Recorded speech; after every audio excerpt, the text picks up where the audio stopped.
This is a HeadGum podcast.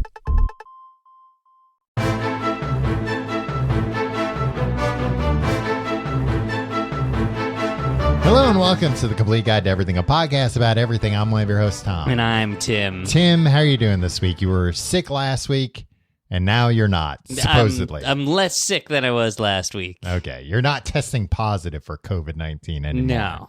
Which, get with the times, Tim. Who gets COVID-19 in 24? It's retro, baby.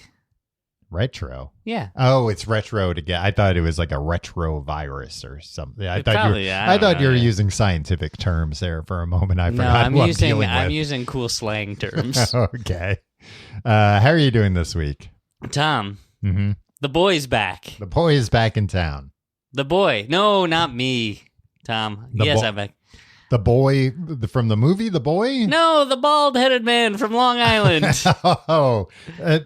Tim, that's not a boy. That's a piano man. Yeah, he's something. He's something. Billy right. Joel, baby, back with his first new single. The Grammys kept telling us it was the first new single in 3 decades. In 31 years. Mm-hmm. He released 2 bonus tracks as singles in 2007, I think. Bonus tracks from what? Like a box set. Oh, okay. So he released a box set retrospective of his career. But, and it but was were those old songs? No, it was here's 2 new bullshit songs. And even Billy Joel, at the time, he was I'm sure in interviews at the time was I put these 2 new tracks on there because the record company told me I had to, and they're kind of bullshit and I don't like them. Yeah. But you got to do what you got to do. Yeah. I can't tell if how I feel about Billy Joel's personality, because he is no nonsense in a way, but in another way, it's kind of he's a little too proud of how no nonsense he is. Yeah, he's a little too Long Island in that way. Yeah, of it's a performative no nonsense, but it is also but at the end of the day, he's not accepting nonsense. Yeah. I think he still just got such a chip on his shoulder about so much. Well, he got fleeced a few times. I mean, that's the thing. He did get fleeced a few times, but he never got fleeced by or no more than anybody else by the labels. It was always his brother-in-law doing it or whatever. And it seems like he's fine now. I'm sure it was stressful when he found out his brother-in-law had stolen tens of millions of dollars from him. Yeah, but you saw the listing for his house that he's trying to sell. Yeah, on it's Long Island. $50-60 million mansion. Yeah, it's a compound, and it's got multiple bowling alleys, Cold Spring Harbor. Yeah, and it has a helipad because when he plays his sold out Madison Square Garden shows, he just takes a half-hour helicopter ride there. Yeah. And then this is the no nonsense thing that he's I'm just the same old schlub as you sitting in traffic when we leave here. It's you're literally not. You're not. Literally You're flying above traffic like a god. So anyway, Billy Joel released Turn the Lights Back On. Yeah. His first new song. The sequel, quasi-spiritual sequel to Spider-Man, Turn Off the Dark. Ooh, man. It's about as memorable as the soundtrack to that. I don't know. Have you heard the song? I heard it, and it just sounds it sounds better. It sounds very Billy Joel. And I don't know how to describe it as it sounds like if you were going to have a Billy Joel character in a movie, this would be the song. Or if you fed all Billy Joel songs into AI and said, give me a new one. A boy wrote it. Well, not a boy, a man. A man that, I don't know, is maybe grifting him. Comparatively a boy. Yeah. He must have something on him. I think it's a blackmail situation. Because they showed a video during the Grammys. They hyped up him performing. Billy Joel has never had a co-writing credit on a song, save for one song, I forget the name of it, in the 80s, that Cyndi Lauper helped finish the lyrics on. Oh, She's okay. It wasn't even this is the label set up a duet. He was she was in the studio and he's I can't finish this song. And she's well, I'll help you. And she helped him. And he talks about that in interviews. Like this, like that was the only co-writing I ever did. Yeah, and like he's like, and the song didn't really come out good anyway. It's like, come on, man. The Cyndi Lauper, she could hear this. Yeah, it's not her fault. Yeah, he's so weird about that because he always talks shit about his own lyrics being bad. That like he thinks he's not a good lyricist, and it kind of, I don't know if he's outright said this, but it kind of feels like that's part of why he stepped away. Oh no, that's what he said. Like he basically said, "I hate writing lyrics." Yeah. I have nothing to, like, I had nothing else to say, and then I think he like probably made like a joke like, I never really had much to say in the first place, but now I have even less to say, right? Like, he's one of these guys, he's very self-deprecating, but until somebody else criticizes him. What the hell's that supposed to mean? Yeah. Which, again, very long out. That's cool. Yeah, absolutely. I mean, I'm the same exact way. I guess I am also that way. Tom, you know what I realized? I have the thinnest skin. Yeah, well, you're welcome to Long Island. Yeah, there's no way. I always think I'm a good sport. I'm not a good sport. No.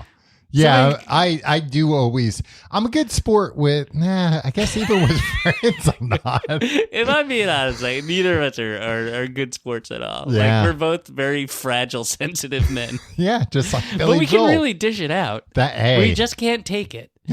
Yeah, and that's what you look for in a personality. Yeah. But I just always thought if he hated writing lyrics so much and he thought he was so bad at it, why not? Why didn't you release all those albums? Well, why not just get somebody to come in and help you with it? Yeah. But I also get that as somebody who's like, I don't want anybody fiddling with my own stuff. I'll do it. Yeah. Anyway, this boy came to him. He was not a boy, but like comparatively, he was 35. Yeah, but a weird story from that guy. So like I was saying, they were showing a video, they were really hyping this up. And part of it was showing like, how did this magical moment of Billy Joel coming out to perform an incredibly mediocre song happen? And it's a boy named Freddie Wexler. Okay. Is he related to the Wexler that owns J. Crew by any chance? What the hell? What? He is? No. Oh, okay. Who is he? So, there was this This Grammys. man is wanted by Interpol. There was this Grammys package that played, like, pre-produced video that played before.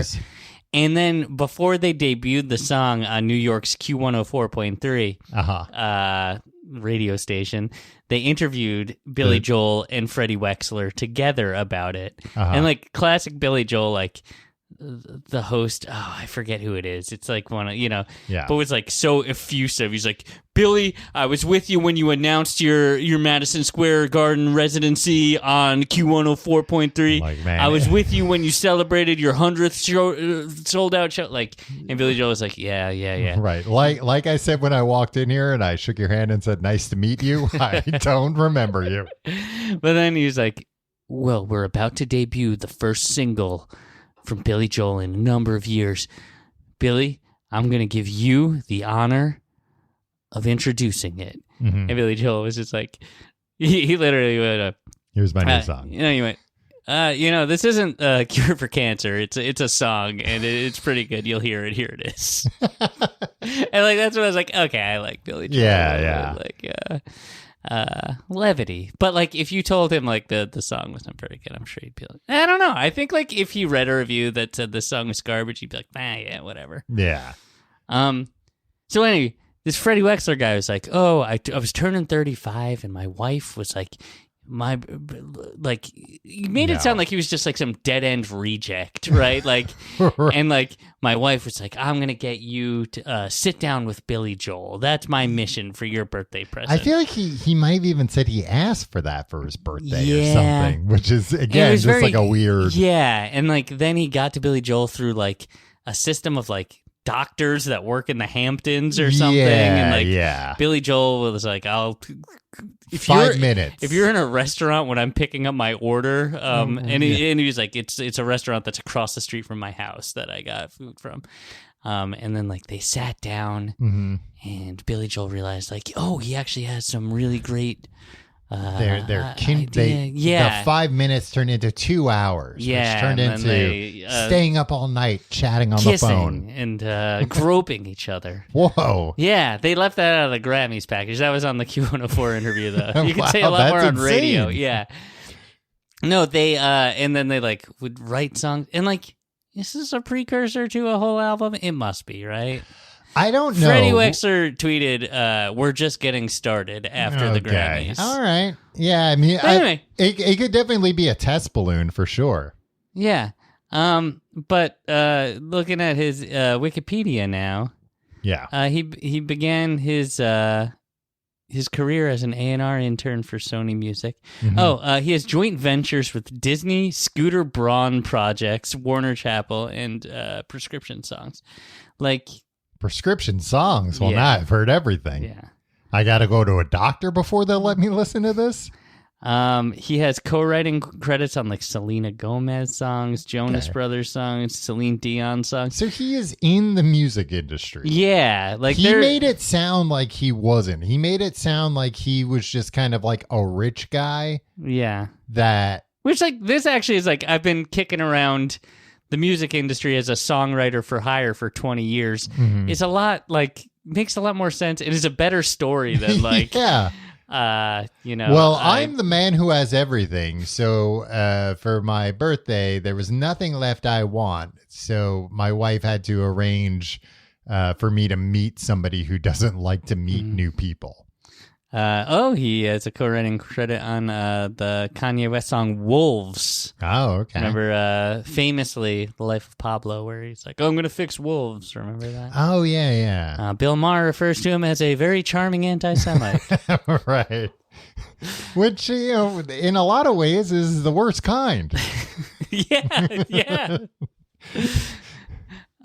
Anyway, whatever. He wrote the song. Like, they made it clear that Freddie Wexler wrote this song, and then Billy Joel was like, that kind of sounds like a Billy Joel song. Right. And then Freddie Wexler was like, I got pictures of you.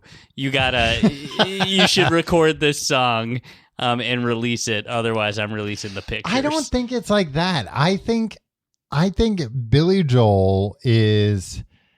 I think he likes money, and I think Freddie Wexler may have just kind of pitched him like, and maybe that's part of why he's like, oh, it's just starting, pitched him a whole. Wait, Billy Joel pitched him? No, he pitched Billy Joel. Yeah. He didn't pitch him on, I'll write you a song and you perform it. And then, we'll do it at the Grammys. I think he pitched him on like, we'll do the song. That's phase 1. Right. We get you back. Phase 2 is this. And then phase 3 is, we get you out of MSG and you do a Vegas residency or whatever. And at that's the Sphere, maybe. Maybe at the Sphere. Billy and that's Joel where would the not real do money the is. Sphere. You don't think Billy Joel do the Sphere? But he's very much in bed with the Dolans. He's one of these guys that loves James Dolan. Tim, then why are you saying he wouldn't do the Sphere? I know. He's anti-technology? Yeah, kind of. Yeah, but But I think at the end of the day, he'd be like, well, as long as I don't have to set it up, as long as I'm not the one who has to program all the screens. Yeah. I mean, but the thing is, like, we'll get into the Sphere in a second, but like it's a big spectacle. Oh, I wish we were getting into the Sphere right now. Billy Joel pretends like he doesn't like a spectacle. Like he would do a residency at the Sphere. At Sphere. Sorry, it's not the Sphere, Tom. It's just Sphere. We'll get to that. But everybody calm down. We're going to get there. But we had to talk about Billy Joel for another 45 minutes. Screaming, for God's sake. And he would stand up there, or he would sit there at his electric piano. It looks like a grand piano, Tom. Wow. It's an electric. Because... So the man's a fraud. If you notice, the song, Turn on the Lights, Turn the Lights Back On, is in C. Oh, okay. And you can hear on that track, there's a lot of auto-tune. He's playing even on the piano. Well, he's yeah. They didn't take time to tune the piano. They were like, "We'll do it in post. We got machines for that." No. But you can tell, like it's like a little out of its range, right? Like as a 75-year-old man, whatever. Yeah. He's playing it at the Grammys. It's in B flat. Like they brought it down a full step, but you watch his hands. He's playing in C. Right. And you're so like, they move the what the keys hell? for him. No, they pretend it's a grand piano, but there's like it's just an electric piano with like encased in a grand piano, and he can play in whatever like they probably bring the keys down on a lot of songs live, but he's like, rather than like, I've been playing these songs for 50 years, rather than like relearn how to play like, or like rather than like transpose it and like play in A what I used to play in B, like I'll just play it the same way, and we can transpose it with then I'll sing with my new old voice. Exactly. Where I can't sing it in the same key. Sounded pretty good at the. I mean, it sounds better than the alternative of him playing it in one key and singing in a different key. But he'd be up there at the Sphere, and he'd be like talking shit about the screens. Yeah, look at all. What am I in a Best Buy? Yeah, and like everybody eat it up. And it's like you don't have to do this, Billy. You could stay on your, in your $80 million home with your like wife who's 40 years younger than you, and just like live out the rest of your days in opulence. But when I saw him on the River of Dreams tour, Tom, and like he was up there like talking about how overpriced all the merch was. And it was like, it's like, oh, I'm sure you're all lining up for the Billy Joel merchandise. That's gonna bankrupt you. It's sky high prices. It's like, well, you could lower well, you have some say in that. You're the guy getting the money. From that. You can say. Because this was before the era of merch cuts. We were very much on the artist side this time. Yeah. We now know why in 2024. Yeah. We're both punk rockers, why the merch has to be so expensive. But that's not... Billy Joel at the Nassau Coliseum in 1993 Nassau Coliseum was not handing 60% of the merch receipts to the Nassau Coliseum. Yeah, I'm sure Billy complained to his staff about the prices, and they said, well, if you want to make like $20 a shirt instead of $30, we could... No. You can't find a cheaper place to source those shirts? Then forget it. Billy Joel, turn the lights back on. Hopefully it'll be a whole... I would like to hear a new Billy Joel album. You know what I did? I turned on River of Dreams. When I was in 1993, my two favorite albums were River of Dreams and In Utero. Well, you're a man of taste, Tim. But like River of Dreams holds up better than I thought it would. Yeah? Yeah. I don't think some of it is abhorrent, but some of it is really good. I don't think I know much of it outside of the title track. Well, you're missing. But I can't imagine. You know what?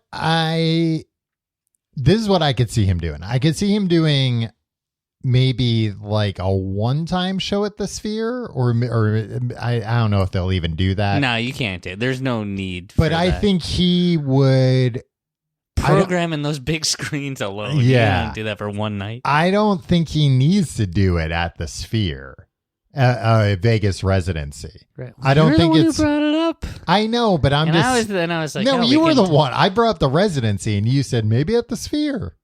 Yeah, because I'm trying to tie it to the episode topic. Yeah, but I could see him doing one not at the Sphere. But as you pointed out, he's been doing all these at MSG. MSG owns the Sphere.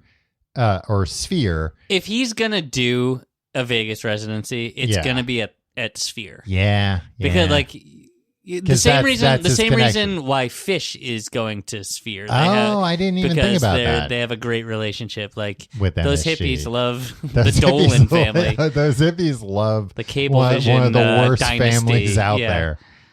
Well, let's talk about the Sphere. Let's get into it. Tom, let me tell you about Sphere. Okay. Sphere is a next generation entertainment medium that is redefined. Whoa, it's a whole. So it's not just a place. It's not, Tom. Your thinking is so reductive that it is offensive to me. Right. So it's like movies, television, newspaper, magazine, Sphere. Yeah, that's and like it'll probably put most of those out of business. Right. Most people Sphere is how we're gonna really interact with like most people pretty will much start everything. just going to Sphere to get their news. Yeah, and their entertainment, and maybe eventually their food. Wow. Their sustenance itself. Yeah. It's a next generation entertainment medium that is redefining the future of live entertainment, allowing the foremost artists, creators, and technologists to create extraordinary experiences that take storytelling, got a lot of cool buzzwords here, to a new level and transport audiences to places both real and imagined. Hold on, the venue. Now they're saying it's a venue. Right. And it's like just a thing in Vegas, is powered by cutting-edge technologies that ignite the senses and enable audiences to share experiences at a never-before-seen scale. You know, I saw some stupid thing, some clickbaity article. I wrote that. that I don't think I read, but it was just like, the Sphere is actually all powered through one MacBook. And I was like, no, it's not. It's like, yeah, I'm sure there's a guy in charge of it and he's doing that from a MacBook because that's the way computers work. Somebody's not in a server room pulling levers and pushing buttons. The punch cards into slots. It's like, yeah, I'm sure there's a MacBook somewhere where somebody hits play to start the whole thing. But considering the amount of money they put in there, I'm sure they invested in like some redundancy. Like, hey, let's at least make sure this whole thing isn't wired into something that can be tripped over and yanked out during a show. Tom, I watched a 5-part YouTube series from 9 years ago from Keyboard Magazine. Now, is that typing keyboard or musical keyboard? Musical keyboard, because it was an interview with Billy Joel's keyboardist about their setup, like all the synths. Like and that's the MSG setup? Yeah, and that's where I learned about the piano thing, not being a real grand piano on the stage. And that was going through a lot more than just one MacBook. And like he got into the programs and the various... what they use. And like, but it's like, if they can't even run Billy Joel's stage setup through one MacBook because it's too complex, the Sphere. Describe the Sphere, Tom. I thought you were going to do that in your description. Really did not even come close to explaining what it is. It's this big sphere. It's not really a sphere because it's 366 feet high and 516 feet wide. Wow. So it's an oblong spheroid, right? Yeah, but from the exterior, it looks spherical, or at least more spherical. I guess what it is like it's not a full circle, right? Like it when you're in it, right? Like yeah, when you see you're it, up like against the back, comes up on the horizon, like the bottom is sliced off of the right. So it doesn't roll away. Yeah, of course. If it was a sphere and they put it on, it would roll away. It'd be rolling all over. Yeah, you'd buy tickets and it'd be like, we don't know where to show up. Well, when they load everybody in, they got to do it one at a time and be very careful. Yeah. And they'd be like, no, stand in the middle so it doesn't roll away until we get enough people in. You got to you got to look up the address like, an hour before showtime. Well, they'd have an app. Exactly. But yeah. But it's a big sphere. And it's really neat looking from the outside. It's a music venue and like arena. It's an arena. It's an arena, a smallish arena, I would say. Seating capacity of 18,600. Yeah. So like, what's the biggest like theater seating capacity? What is like Red Rocks? How many people can fit at Red Rocks? I'm gonna say 1 million. Because that's kind of what I picture it as, like the equivalent of like a kind of like a location venue of like, oh, you might have seen John Tesh, but did you see John Tesh at Red Rocks? Right. Yes, the answer is yes, I have. Do you have that capacity number, Tim? Tom, Red Rocks pales in comparison to the Sphere. It is roughly half at 9,525 people. So yeah, Red Rocks sucks shit compared to the Sphere. Yeah, who wants nature's beauty when you could have computer's beauty? They should roll the Sphere over there just to smash up Red Rocks, bring it back to nature. So on the outside, this thing is all screens, all LED screens, It's in Las Vegas, so that flies. Mm-hmm. And there are all these videos of like, especially when it was first coming out, when they were first like launching it, of like an eyeball looking around. It's like terrifying. Now it's advertisements. Yeah, now it seems like it's exclusively ads for like things that are coming there, and then I guess other stuff too. And other stuff, yeah. Just running because ads. That's just you gotta throw an ad on everything. And I've seen videos. Oh, because then in the beginning at least they were also like making it look like the moon, and that looked crazy. I saw videos of people like taking cabs in Vegas, and I was thinking about how it was like right when they turned this shit on. They're like, what if you were in Vegas the week that they turned it on and it wasn't on yet, and then you're taking this cab back, and all of a sudden it's like, what the hell? The moon's here? I mean, but it's Vegas, right? Yeah, they'd be like, wow, I guess I can't tell anyone. Like, the Statue of Liberty? I thought I was in Las Vegas, not New York City. The Eiffel Tower's here too?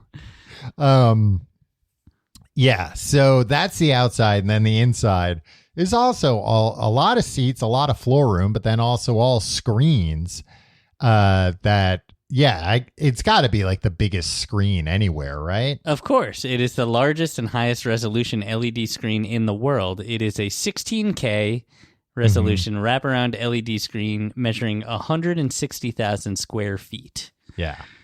I mean, 16K like sounds impressive, but then you think like, I don't know, I got a 4K. Yeah, you got a 4K that is not even one panel of this freaking thing. Yeah, but these are the pixels are spread further apart. I mean, you're also much further from them.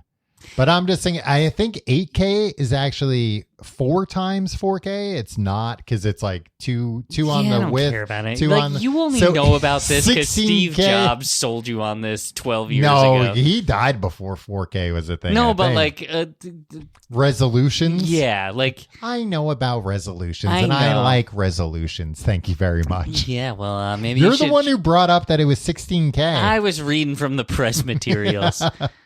Tom, the Dolans asked me to say some very specific things. Parroting what the Dolans told me to. This is owned by the Dolan family, who owns MSG. The Dolans are a billionaire family. Vindictive bunch. Pieces of real trash, I guess. They made their millions. We won't be going to any Knicks games soon now. They got the facial recognition. Yeah, well, explain how they made their money and then Daniels. Through cable television. Yeah, they were a monopoly in cable TV on Long Island in the 80s, 90s, 2000s, 2010s.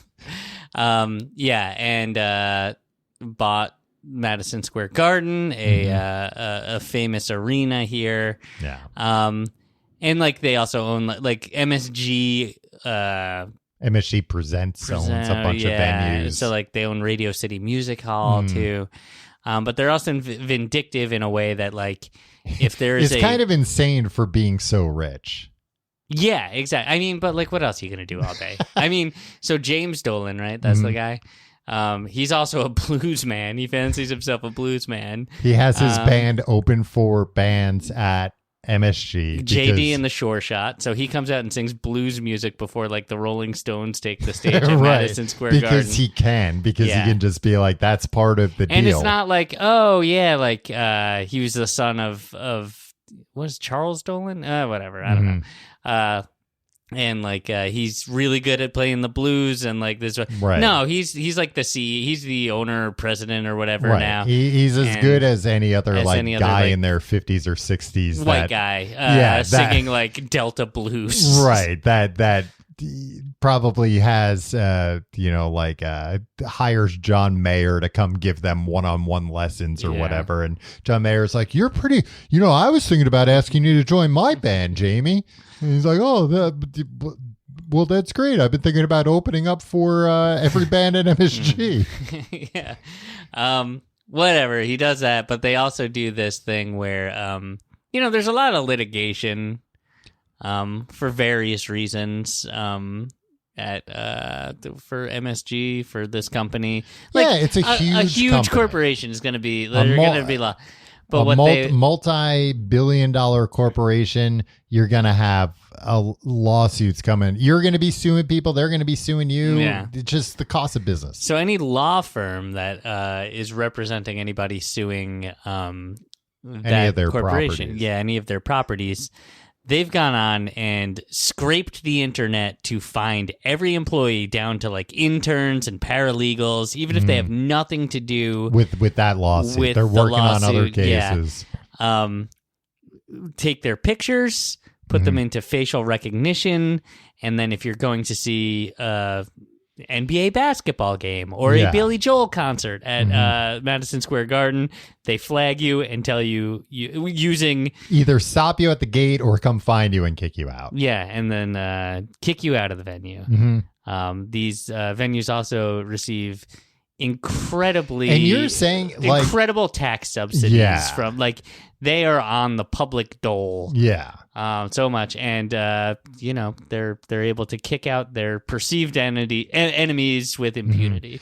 And like you're saying that, I want to make it clear that this isn't like a conspiracy theory. Oh, they confirmed it. Yeah, or something that happened like once or twice. It's like, no, that's like the policy. They're proud of it because they want it to be a deterrent to suing them. To any legitimate law firm taking up a case. Did they also maybe have a stake in like that like facial recognition technology? Sure, and they're trying to sell it to other venues or use the data, kind of being like, look how impressive this is. We can exclude a single paralegal from entering any of our venues. Like, imagine what we could tell you about your customers.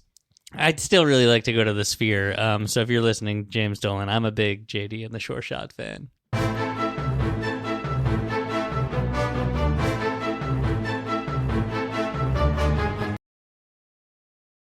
Tom, let's get into it. The Sphere, look. Oh, you forgot to mention, too, that it has 4D technology. Oh, Tom, I was getting to that. Okay. Let me tell you about the technology. All if you seats. Tell me it's 16K one more time. All the seats in the venue, Tom, have high-speed internet access. Whoa. Yeah. And what, like an Ethernet port? No. I think it's in the air. The seats themselves have high-speed access. Exactly. So if they need to get out to the internet very quickly. Tom, there's you have a smartphone? I do have Tim, I have a smartphone. Let's say you get to Sphere and you realize, I'm running low on juice. Yeah. Head near the escalators. They have charging stations. Okay. So they have charging stations near I thought you were going to say in the seats. I was going to be like, oh, that's pretty cool. That's convenient. It's advanced technology. I mean, my grocery store has a charging station. It's not really. Yeah, but does U2 play at your grocery store? Sometimes they do play over the loudspeaker. Tom, I have a grocery store that I stop at in the morning. Yeah. I'm on this weird schedule where like I go to the grocery store every day. Yeah. And just like buy a few things at a time. Well, are you like on the way back from dropping your kid off or something? Yeah. I just live very close to my grocery store and I just never really do big shops. Yeah. It's but usually it's when I go in and it's early enough that they're still stocking. And so there's always Spanish language pop music that is like very intriguing. The people stocking are wanting to listen to. Yeah, exactly. And I went at the same time and I'm always like Shazamming it, being like, oh, this is cool. Yeah, and but then, and I'm like, I can't read this. I don't know. I can't make heads or tails. What is this, Latin? I'm sorry. I went in the other day, and do you know that first song off the Blur album, 13, that song Tender? No, I don't think It's like a 10-minute song with it's the complete opposite of that. And then another like Blur deep cut came on, and I was like, they're listening to Blur deep cuts now today. I mean, you always hear about how big Morrissey is in South America and Mexico. Maybe the same thing's happening with Blur now. Yeah, I like Blur. Hey, it couldn't happen to a better band. Tom, guess what's built into all? Not into all of the seats, but into 10,000 of the seats. All right. Haptic technology. No, that's the 40X that I'm talking about. So the seats don't move; they just like vibrate or whatever. Yeah, they shock you or something. I don't know. Tom, Mm-hmm. there's also other 4D features, including scent and wind. Okay. Well, I have seen. But there's a part in U2's Octung Baby live show. Yeah. We should mention that it's an Octung Baby. We should mention that. I don't know what you would call it, like reunion, not a reunion, but they're playing Octung Baby in its entirety, and you know, but there's a staged part. You should know it's staged if you go there, where the Edge pretends to rip a big fart. And then everybody can smell it, and you go, "Whoa, really?" And like you're in the cheap seats, and you're like, "How am I smelling? This must have been a really bad fart." The Edge. That's the 4D scent technology. And you know what? It costs $4 million in scent to do that every night. And the fart wasn't so loud that it shook your seat. That's the haptic technology. Wow. Yeah. The Edge is a good sport about it. You wouldn't think he would be, but like some say it's his favorite part of the night. When I watched the Grammys, they had what they said was a live performance from U2. Tom, that was the least live thing. Yeah. Like, how would you get all those camera angles? They would have needed like 30 angles. And I also thought... And how did they write and record that song and not be like, this song sounds exactly like Call Me by Blondie? Yeah, the Atomic City song, which I do want to talk about in a minute. Okay, sorry. But... this is the first time I had heard it, and I was like, yeah, of course you got to give Debbie Harry a writing credit on this. Yeah, it's her song. Where was I going to begin? About the farts? A good place to start is at the beginning.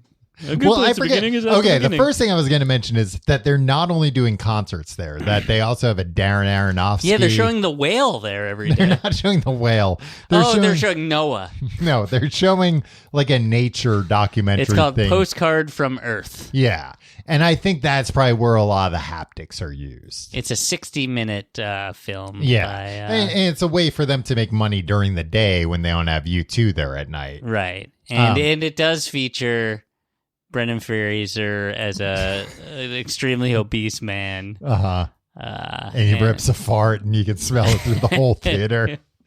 But that's the thing that James Dolan won't tell you. They had the only thing that they could fill up this scent thing with, the 4D scent thing. They bought a ton, like hundreds of thousands of gallons of that fart juice. scent. Yeah. They thought like, oh, this is great. We can do this with any kind of scent. And it turned out like, well, actually, it kind of only works with the fart stuff. Yeah. You can't make the whole place smell like flowers. It doesn't work. No. That was one thing. The other thing was all the crazy camera angles, which, you know, they said it was a live show. I also noticed that from what I had read about people that went and saw U2 there, it sounds like they do what you want with that kind of theater experience, which is every song kind of has its own video to it. Right. So, we did we even mention that like the entire you're in this huge dome, you're in this huge sphere, and everything is covered. All the walls are covered by this anywhere there's not a person LED sitting. screen, right? Yeah, and so like it's totally immersive. Like it's built to be immersive and overwhelming, and the sound system is built to match, right? Like the way that this fawning USA Today, which must have been written by one of the Dolans, said the sound is impeccable from every seat, like wearing headphones without wearing headphones. Yeah, we're talking a lot about like beam forming technology, and it's like, but you can't do that for like 18,000 people. You can't shoot like, and there's a beam that shoots at every seat. And if you like get up to go to the bathroom, you'll just hear silence as you're walking every other step because you're not in a direct beam of sound. And it sounds like the U2 show opens in a cool way where it looks like all of it's like a concrete wall and then it's breaking away and light shining through. But in this Grammy video, they were showing like all the different experiences. And I was just thinking, now from what I read, they don't cycle through everything in every song. It's like, oh, for this song, it's a beautiful blue sky. Exactly. And for this song, it's like you're on drugs, that's for Beautiful man. Day. Tom. Probably. Yeah. That was one thing. And then another thing was when they read the actual Grammy winner, which I think maybe that part was live. Mm-hmm. I thought it was funny because The Edge handed Bono the envelope and he said, "Thank you, The Edge." I couldn't tell if that was a bit or not. I think it's like half a bit, half. But it's like, you don't call him Edge. Like, calling him Edge, fine. It's a nickname. But The Edge? Thank you, The Edge. Yeah, I liked that. That was the first cool thing Bono's done in 40. I mean, I guess whether he meant it as a joke or not, hey, it caught my attention. What was I going to say about that? Were you going to talk about Atomic City and Call Me? No, I don't know anything about Atomic City. Well, I was gonna say about that, and this is what made me think. I was like, oh, did this happen with Billy Joel? Is that why he's got a new song? Because he's starting to do shows outside of New York now, right? Mm-hmm. I mean, he has been touring. But it seems like he's been doing more of it. Yeah, and maybe it's just because of the pandemic being over. Except not for some people. Some people just want to hang on to it and catch COVID again and again. I loved it. I loved every minute of it. It seemed like they released Atomic City because they had to. Like, it was not had to, but it was like part of all this. You two wrote a song about Las Vegas to promote their residency. For Sphere, I'm sorry. Yeah. Can I read you some of the lyrics of Atomic City, Tim? Sure, I'd love to hear them. Come all again, and just like thinking about, because we both read the book about Spider-Man Turn Off the Dark that they did all the music for, and it explains how they like wrote these songs like in between practice sessions essentially, and they were all just like one take. Yeah. It sounds like, oh boy, they fell into like that's how they do things now. I think that's how they make all their records now. Yeah. Come all who serve above and below. So you're like, okay, angels and devils, I get it. Come all believers and all who don't know. Come quick, come soon. Como se, como sa. He likes to use other languages. He likes to use other languages. 14. Yeah, he likes to use other languages in places where it doesn't work. Como se, como sa just means so. Mm-hmm. So it doesn't fit in with this. Then you dive into your eyes and blah, blah, blah. Literally just didn't write the rest of that lyric. Guitars. She pulls the strings. Wait, he says guitars? This isn't like he says in parentheses like this guitar solo. No, he says guitars. She pulls the strings, etc. So again, just doesn't really finish the lyric. Sinatra sings, a choir sings. Love is God and God is love. And if your dreams don't scare you, they're not big enough. Yeah. You know what? Like, part of this is like, look, we're getting paid an ungodly amount of money to play the Sphere. And part of the marketing needs to be like, we have to create this video, so we have to write a song for it. Yeah. It would be, again, probably the coolest thing that Bono has done in 30 years if he's just like, I'm going to so obviously phone it in because I'm just contractually obligated to do this, and this is a soulless endeavor. But I don't think that's probably what happened. I think this is like, he was like, let's write a good song. He was trying his best. Yeah. The chorus is, roll the dice, that's roulette. The beat has not stopped speeding yet. Roll the dice, that's roulette. No, it's not. Rolling the dice is not roulette. Or if it's just... is he a guy at the dice at the craps table going, hey, come on, roll the dice, that's roulette? Yeah, no, he's pointing out things. He's saying what he sees while he's in Las Vegas for presumably the first time. Bono had been to Las Vegas before he wrote this song. It's also crazy, like, maybe I don't even want to get into this. Like how many copies that sold and like how many copies did it sell? 3,329 in its first week. Yeah, but like who's buying anything? Well, but that's what I see all these things nowadays about like this, like Ben Shapiro did. He has the #1 song on iTunes. It's like, oh, iTunes, you mean the thing nobody's used in a decade? Yeah. To buy music? Yeah, you can organize. Like I'm an Apple Music subscriber. I try to buy a track from iTunes, It and won't they're just let like, you. "Why don't you just listen to? Yeah, You're here, paying you just- $9.99 a month. Just listen to it. Yeah, you have it. You don't have to do this, Tim." But I feel like it's not just him. I saw one or two other stories about like, oh, but look at this. This person's #1 on iTunes. It's like, but those are just, that Psychopaths. Well, it's like, okay, it got this U2 song got 3,300 copies sold. So after Apple took its cut, U2 made $2,500, $3,000 on that, somewhere around there. Like, it's not a consequential amount of money to them. No. It's the toothpick budget for one night. Yeah, for one of them. For one of them. Yeah, they all love their toothpicks, and they go don't through they? them like it's water. It's wild. Yeah, it's a bad song, but like it was just meant to promote the Sphere, and like I would love to know. It was meant to promote Sphere, and I would love to know what the conversation, because that was like a negotiated deal term.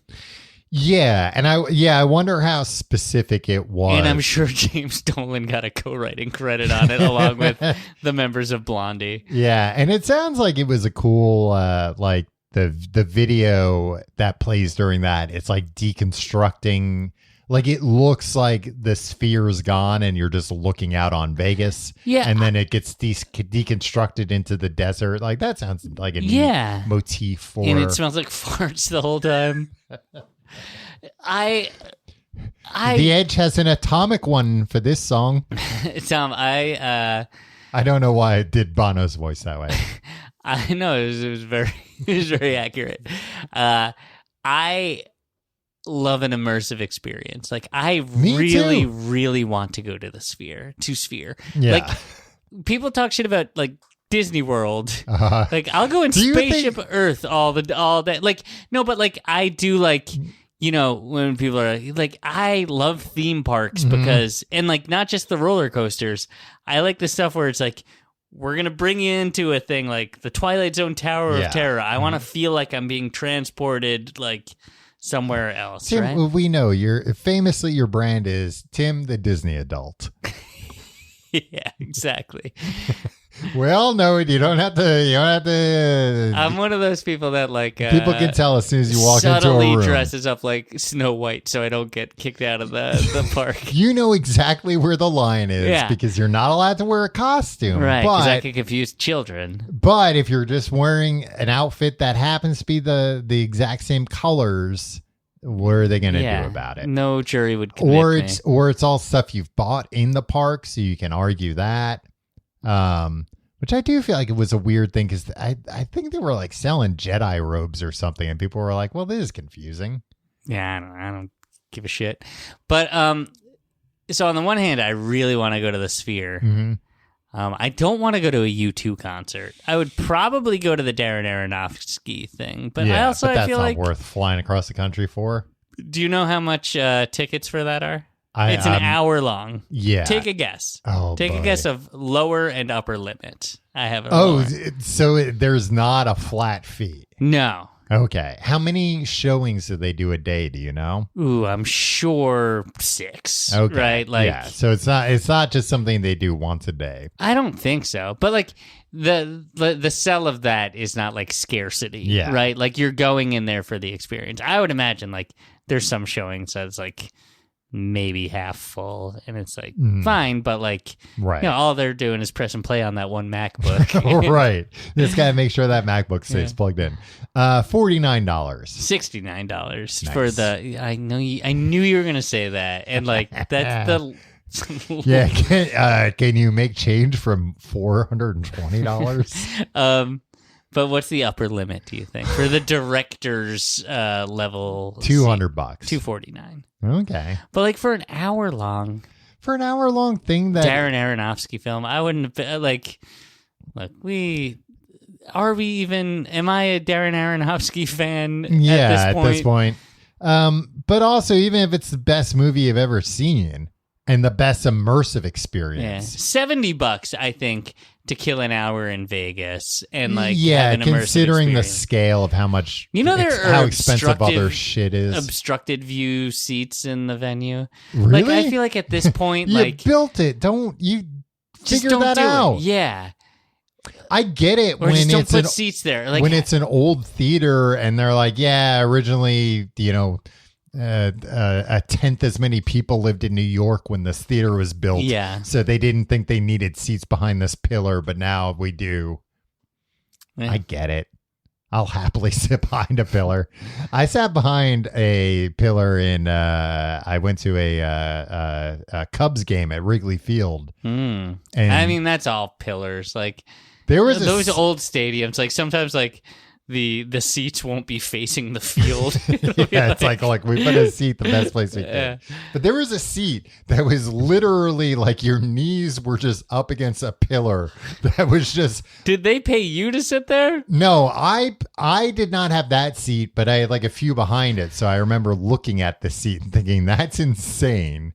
I bought like a scalp ticket right before the game. I think $400. The game had already started. Spring training game. Yeah, I was like, look, this is going to last a few hours, and I'm used to paying $250 for a 1 hour experience. Yeah, I don't know. Okay, so here are the upcoming shows. Oh yeah, I'm interested in this. It's pretty light right now, Tom. Okay.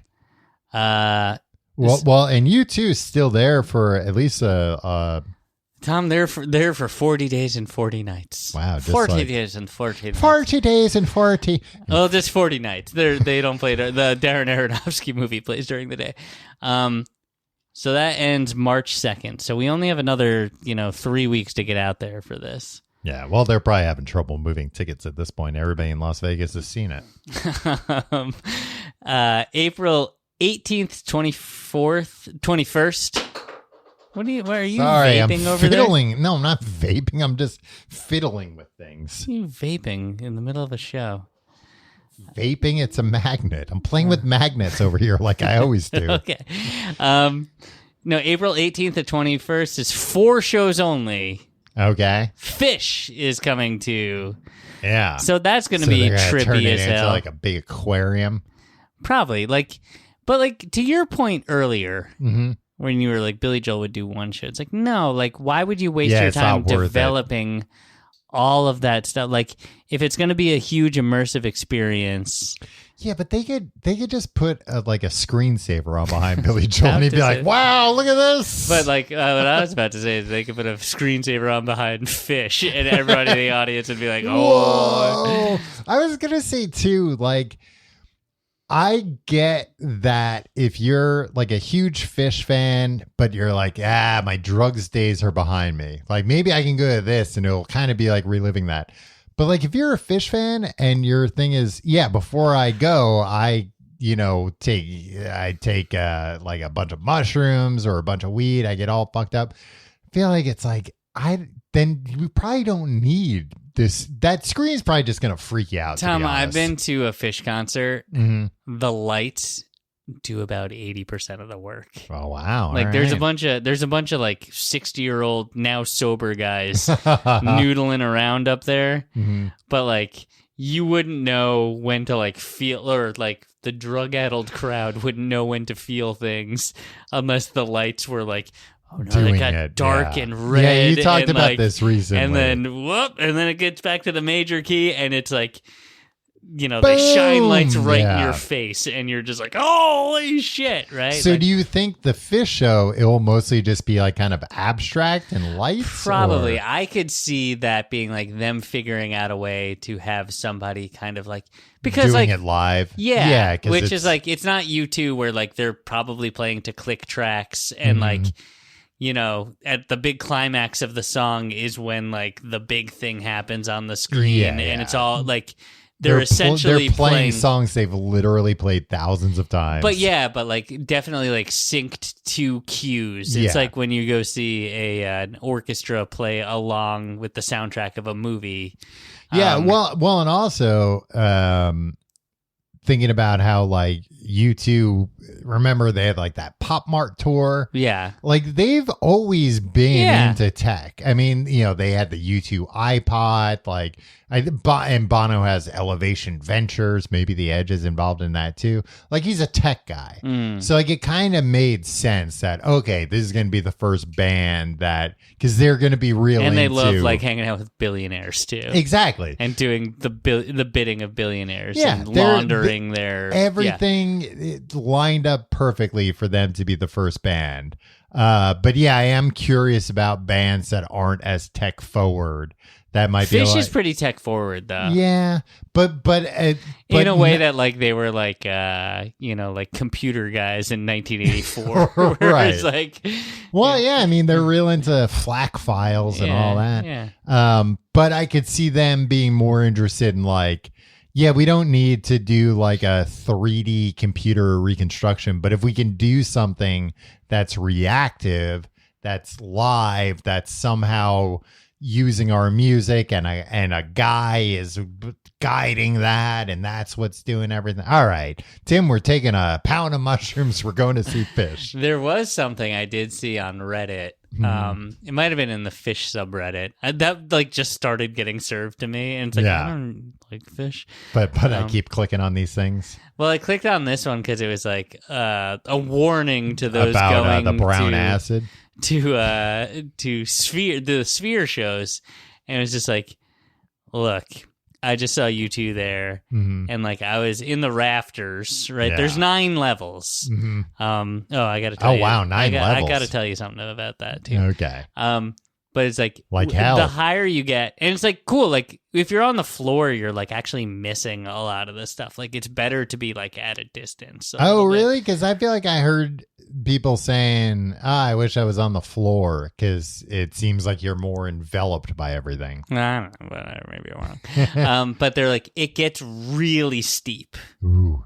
Yeah. And they're just like, and like this was a guy who's like, I'm a Fish fan. I'm going to try to go to these Fish shows. I fell down all these stairs. Like, do not get fucked up until you're in your seat. If you're going to be up there, because like people are going to be falling out of this thing.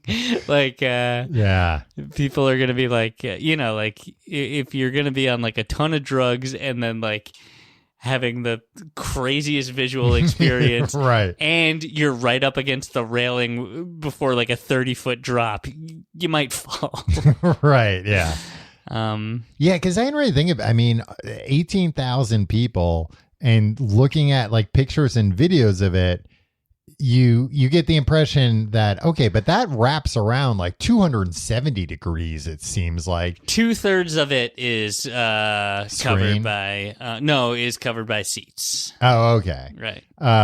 Or like the seats go around 2/3 of the bottom circumference. part. Yeah, exactly. But not all the way to the top. Not all the way to the top. But obviously. Still, I didn't think about that. Yeah, those must be some pretty steep. Yeah. I mean, that's the way they're building all the new places now. I know some people steep. that hate going to Barclays Center. Yeah, it's too steep. What are you, it's an old man?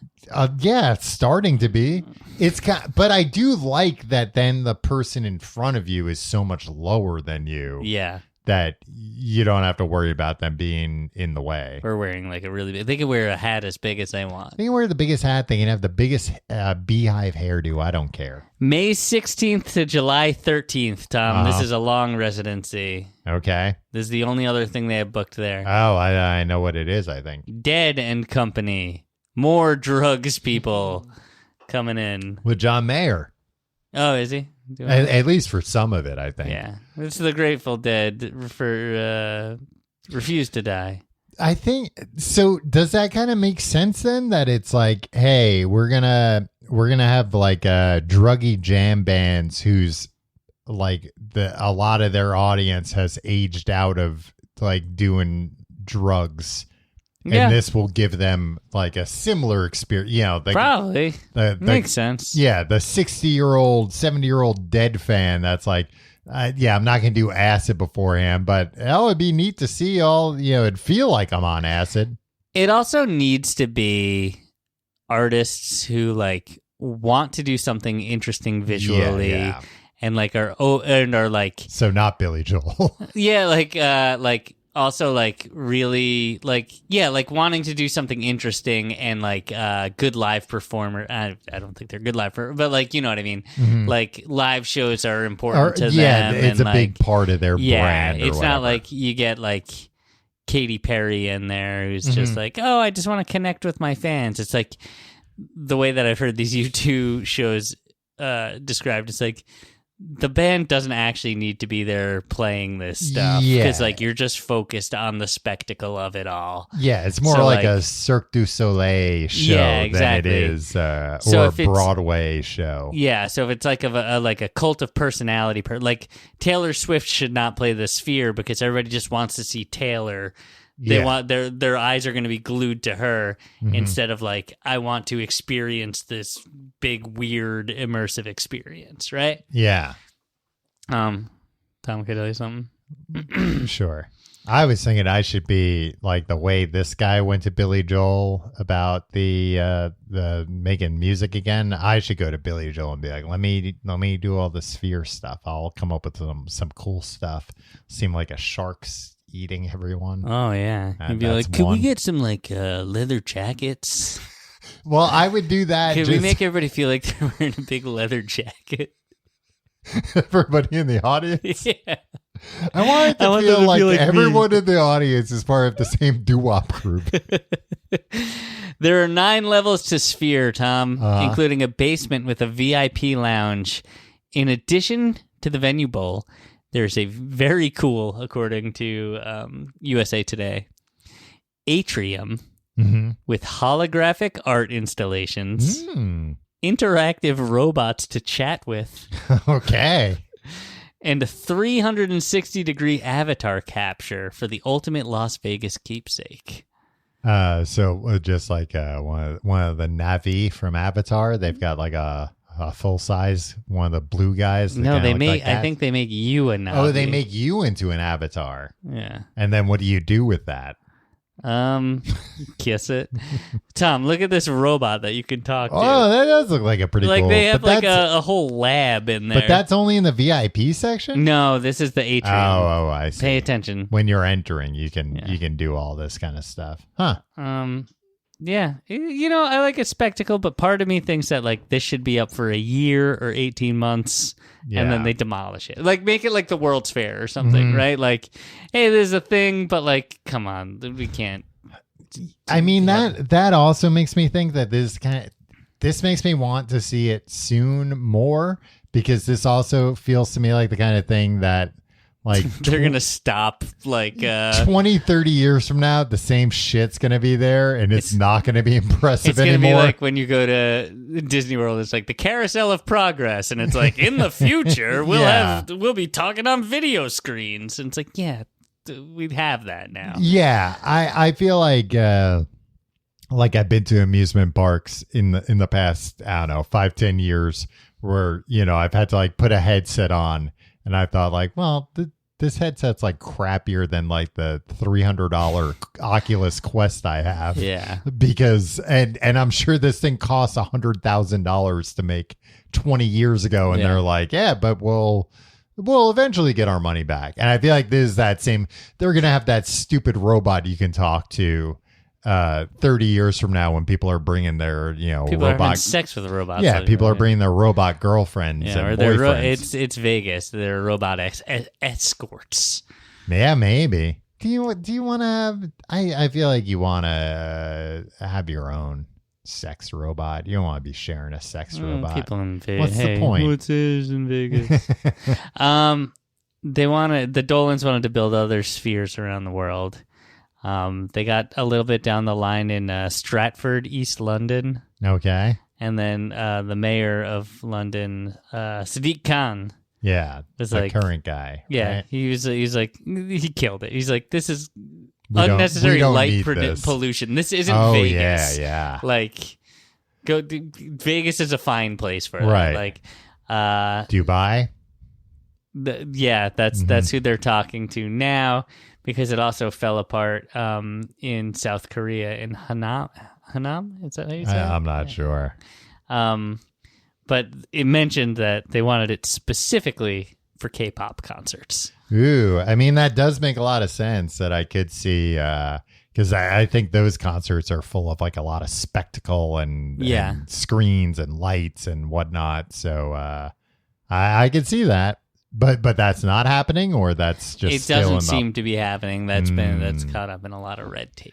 I'm sure they could get that Dubai one up in like 2 weeks if they, as long as they pay the right people the right money and look the other way while workers are being killed. If you like the show, you can find more at tcgte.com. That has links to our Reddit. Mm-hmm. Our subreddit is really great. It's actually getting livelier, Tom. You just anointed a mod, a new moderator. Yeah, so go in there, say hi. It has links to our Discord. As always, the offer stands at me in the Discord, and start an argument with me. I can take it. I don't have thin skin. You can follow me on social media at your pal Tim. You can follow me at Tom Reynolds. And hey, we haven't asked this in a while, but leave us a review on Apple Podcasts or Spotify. Yeah. Why not? 5 stars only. Doesn't cost you anything. Hey, it's no skin off your nose. Why don't you do it already? Here's what does cost you, but it's worth it. Patreon, patreon.com/complete guide. Look, we do a whole other episode every week. Mm-hmm. Books the podcast, a whole other podcast. The only podcast about books. Yeah, we read a book and we talk about it. We explain it to each other sometimes. Right now, we're reading the book Life as I Have Known It has been finger licking good. Yeah. It is Colonel Sanders' biography. Colonel Sanders of autobiography of. It's not his biography KFC of another man. You read about Walt Disney. Yeah, you get all those. You get the back episodes of Books of Podcasts. You get the Tom Rell's Experience episode 2, which happened last week. You can get early and ad-free episodes. You can do a lot. The sky's the goddamn limit. Oh, it's pretty much all what we just said. Yeah, I mean, don't look for more than that. But if you sign up now, you go back there. There's like hundreds of hours of content. Absolutely. There. You can stop listening to this show if you want. Yeah, you could just pay us instead. Yeah. That's what you're getting at. Or you can pay us and you don't even have to listen to it. Hey. We're not checking up. Like if you pay the fee and then you ignore all the emails that say a new episode is up. Yeah. It's not like we're going to call you up and be like, hey, why aren't you listening to the episodes? Hey, we don't care. We tried really hard on this. Yeah. We're really cool about it. If it's not for you, it's not for you. As long as you're paying for it, we're okay with it. Right. We're big men like that. We're thick-skinned men like that. All right. Yeah. Tim, we got to figure out a trip to the Sphere. We got to see all these magic shows. Tom, we really do need a Vegas trip. We need to take Vegas. Yeah. Tim and Tom take Vegas. Yeah. Well, and you can cheat on your significant other while you're there. Yeah, and nobody's allowed to know. Yeah. That's the whole premise of the city. Of the city. They built the city around that idea. I think we should go with our significant others instead of going there. Just to rub it in their faces? Yeah, it's like you can't do anything about it. Yeah. I don't want to do this, by the way. But you're not allowed to tell anyone after we leave Vegas. It has to stay here. Yeah. And look, if we come back, yes, there will be a big argument because we'll be back in Vegas and you'll be able to talk about it again. Yeah. Well, that's why I'll never go back to Vegas. Well, I was going to say something else about that. Oh, I was going to say, hopefully you continuously correcting yourself in saying Sphere instead of the Sphere will impress James Dolan enough to extend an invite, extend a residency to us. I mean, I'm trying to get a steady gig as drummer of in the Sure Shot of JD in the Sure Shot. I mean, you think that's a good gig or a bad gig? It's a great gig. I know people who do I know through some networks people who have like been the drummer of the Sure Shot, who have played with JD in the Sure Shot, because like it's hired gun, and like he's a billionaire, so he's like he like asks, you know, whoever, like, who are the best like musicians for hire in New York City, and he gets them and pays them in ungodly pickings. And like if you're a guy that's like, you know, doing sessions and like, you know, picking up gigs here and there, and then a billionaire is just like, I'll pay you $100,000. Will you open for the Who with me? Yeah, it'll be like I guess that's a cumulative like 10 hours of your time for rehearsal, and then and he's not the only billionaire. There are other like this is a network that like keeps. I'm not sure if I'm talking out of school here. It's after the plugs. Nobody's listening. But there are like, you know, there's a whole like class of New York musicians that rely on these like billionaire vanity projects of like, hey, I'm an artist, like come play with me, and it's like I only want the best there, and it's like, okay, here's my rate, and the rate is insane, and the billionaires are like, cool, seems reasonable to me. I don't know what any of this less means. Than I pay to cover up a accidental murder. You would think hiring like a bass player for a couple hours would be less than like covering up a murder. Depends on who it is. Yeah. Who's paying and who's been murdered and who's doing the murdering. Well, Tim, what you described is basically that the Illuminati's real. There's an underground network of musicians and billionaires deciding the fate of all of us. Or at least the, like, you know, helping pay rent for some struggling musicians, because it's tough to be an artist. Yeah, right. We'll see you next week.